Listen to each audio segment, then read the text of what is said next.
niya maliit lang siyang tignan dito sa baba, pero dun sa taas malaki yan mga idol. So ayan, lalapitan natin para makita natin at makita nyo mga idol yung falls. So ayan, todo kapit talaga tayo dyan mga idol, kasi maling hakbang, maling kapit mo ay talagang diretso ka pababa at baka sumangkal ka pa dito sa tubo.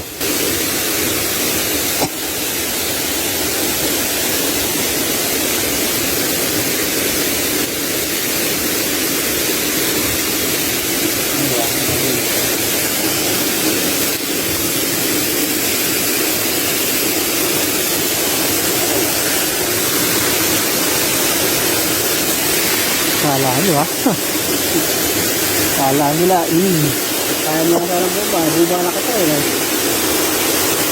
Kaya lang yan. Ay kaso madulas ito. Ay di ko pag nakababa kaya makakababa rin ako. Minsan lang naman mayroon pa pala dun Ibig sabihin hanggang dito lang alam nilang triples. Hindi nila alam. Dito lang makakap na rito.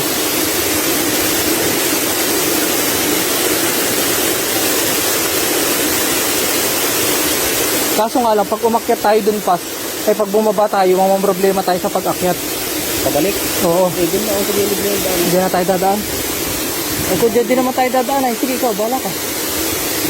Para mas mabalik dito. Dito na tayo, right? Oo. Hindi ka mahirapan.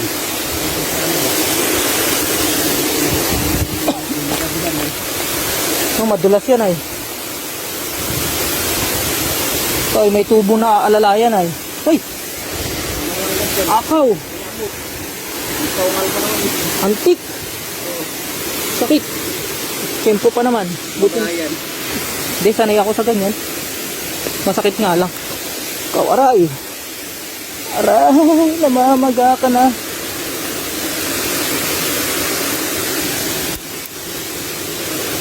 So ayun mga idol, nagdalawang isip pa nga tayo kanina kung bababa tayo dito, kasi kung mapapansin nyo dun sa baba kanina ay batuhan na puro lumot yung dadaanan mo papunta doon sa malaking falls. Kaya kung bababa ka ay medyo alanganin. Sabi ko baka hindi rin kami makadiretso dun sa falls, pero dahil tiwala naman tayo kay pastor, kaya dire-diretso na tayong bumaba at sumunod sa kanya. So kahit na medyo alanganin ay tinuloy pa rin natin mga idol. At nang habang pababa nga kami ay nakagat pa nga ako dyan ng antongal mga idol. So bunti at hindi na maga yung daliri ko. So sa mga hindi sanay na makagat nito, naku, napakadelikado mga idol, kasi imbis na nakakapit ka ng maigi bigla kang kakagatin na langgam, magugulat ka, baka ayun, iyon pa yung maging sanhi na maaksidente ka sa pagbaba. Namamaga. Mamaga yan, mamantal yan.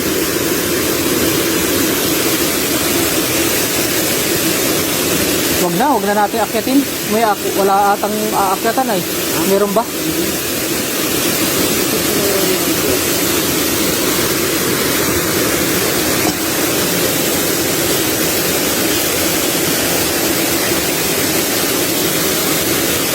Dito ay muling nagdalawang isip tayo mga idol, dahil kung mapapansin nyo nga mga idol ay yung mga bato ay talagang puro lumot at madulas.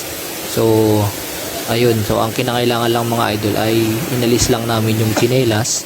So nakita ko naman mga idol na si Pastor Boel ay dire-diretso at mayroon naman siyang kinakapitan na kahit na malilit na ugat ay matitibay naman, kaya sinundan na natin siya mga idol at diniretso na natin na makita itong falls na pangatlo dito sa Ditolag. So ayan, abangan nyo mga idol, at ito ay patawid tayo sa mga batuhan at kumakapit lang tayo dito sa maliliit na ugat.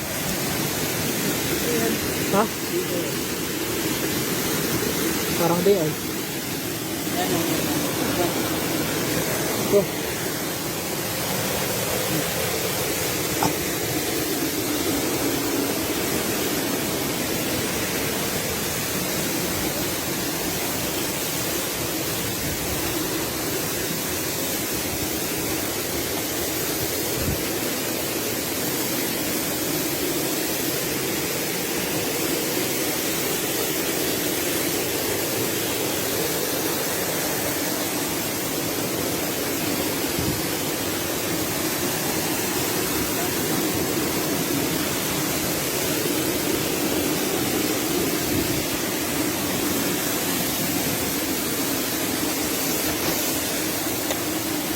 At ito na mga idol, at tanaw na ang malaking falls dito sa Itolag. Kaya worth it yung pagbaba natin dito sa Palanas, paggapang natin, pagkagat sa atin ng Antongal dahil kakaibang falls yung makikita mo dito at malaki.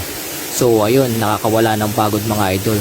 So yung pabalik medyo madali naman na at may daan na dito sa gilid na nakita namin na okay naman siya. So sa mga solid supporter natin, maraming salamat mga idol.